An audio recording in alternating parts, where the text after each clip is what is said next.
All right, guys, earlier we broke down the main event for UFC Fight Night 138 in Moncton, Canada. Now it's time to do the co-main event, which features a switch. That's why you got to keep it locked on MMA Junkie, the Rumors tab. We got you covered, man.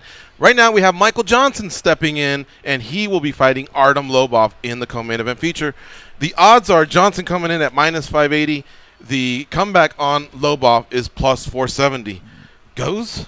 You go first. Well, people would say those odds are pretty high, especially for a guy who's taking a short notice fight, but it's not really a short notice fight, and I'll tell you why. Michael Johnson, every time he's been in this studio, tells us he doesn't really do camps. He just stays in shape year long. Right. So if you take 100% Michael Johnson and 100% Artem Lobov, I really think speed kills. I think it's killed Artem Lobov before in the past. I think Michael Johnson's style is kryptonite to him. I got Michael Johnson in this one. Okay, how about you, Dan Tom? Yeah, same. I thought the line was a bit inflated, especially for a short notice affair, you know, and think about it. Michael Johnson is a really talented southpaw, but who is Artem Lobov's main training partner? Is a really talented southpaw.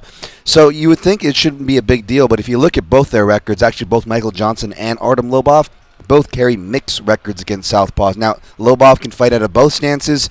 He is underrated on the ground. He's not a complete fish out of water or anything like that. But at the end of the day, kind of for what Go said, the speed and more particularly footwork, I think, being a factor. I think Johnson's going to be able to dictate this fight. So I'll go with Michael Johnson too. But the odds did kind of surprise me.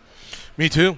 I think Johnson's going to win. There you go. That's my pick. However, if it was a 5-round fight, I think, you know, Lobov would be somebody I would have a little bit more interesting backing, like in a parlay or something, because I love to play the dogs, but you got to have a chance. I'm not saying Lobov doesn't, but in 3 rounds, I'm just not sure if he's got what it takes, because there's going to be a speed disadvantage for Lobov. Now, that said, I think he's going to come in with some emotion, you know, from everything that transpired at UFC 229. He's one of Conor McGregor's best friends, and I think he can turn that into a positive. Johnson, look, he did tell us that goes. But is that ideal? Probably not. I mean, he even said Argentina. He called out a few other cards in November. So you're right. We're not catching him off guard. It's going to be a closer fight than I think the odds dictate, but I'm going with Michael Johnson. I think the speed will have a lot to do with it, man. But there's just so many intangibles to factor in. Again, it is a co-main event. It's only 3 rounds, so that's primarily my reason there. There you have it. There's the co-main event breakdown for UFC 138 in Moncton, Canada. And remember to keep it locked on MMA Junkie throughout the week and, of course, on Fight Night.